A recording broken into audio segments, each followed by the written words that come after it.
Surf Monkey Coconut. It's been a while since I posted any videos on this channel, so I thought it's beyond prime time to film an update video for any of my few regular subscribers who just might have an interest in what I'm up to.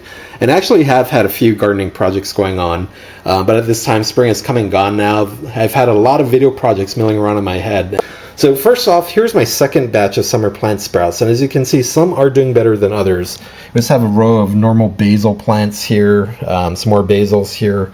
I'm also supposed to have some rosemary, thyme, and chives growing here, but none of them sprouted except for one small thyme sprig there. But both of these are going to be really interesting. Here we have micro tomatoes and tiny Tims. Each of these are, they're both dwarf tomato plants. The micro toms especially are going to be really interesting because they're only supposed to reach 6 inches tall, and they're supposed to be really bushy and productive, and they'll bear small cherry tomato type fruits, and they can live their entire life in a 3.5 inch pot like this. So it's going to be really interesting to follow along with this summer just to see how these are going to go.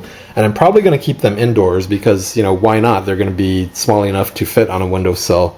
So we'll keep track on those as well.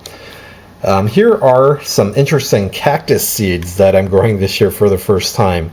As you can see, they are succulents, so they don't have true leaves like a normal plant with the two baby leaves on either side.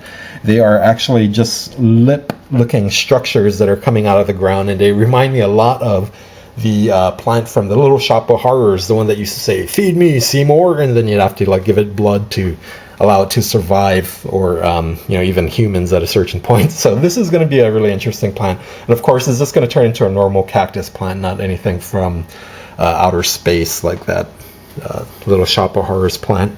This is my ambitious 4 pots here. These two are Japanese plum seeds. This is a Camellia sinensis, which is a tea plant, and this is a lychee plant.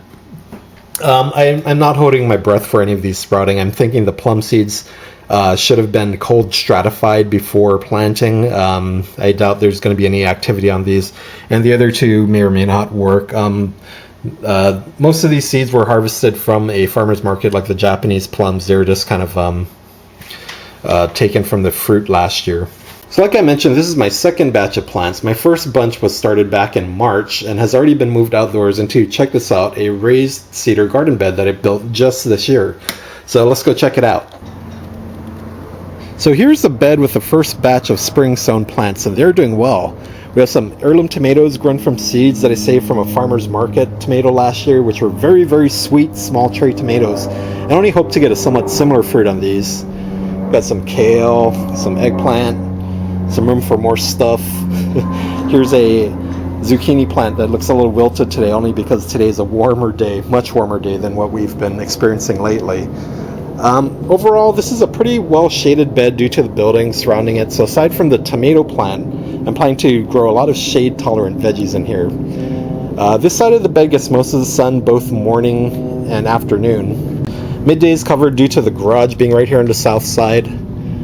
This side has the same tomato but is much more shaded. As you can see, the leaves are a little darker, a little less healthy, but if anything, it'll make for a nice tomato sun exposure experiment, as it's the exact same tomato as this one that's getting a little more sun. I did film the construction of this bed, but I was unhappy with the final video and I was boring myself editing it, so I'll spare you the pain. Maybe I'll turn into a short video compilation with music or something. It's very simple construction, overall self-explanatory. The only thing critical to know if you're going to build your own planter bed to grow food is that you must use untreated wood. Typically, the cheapest and most readily available wood is pine or cedar.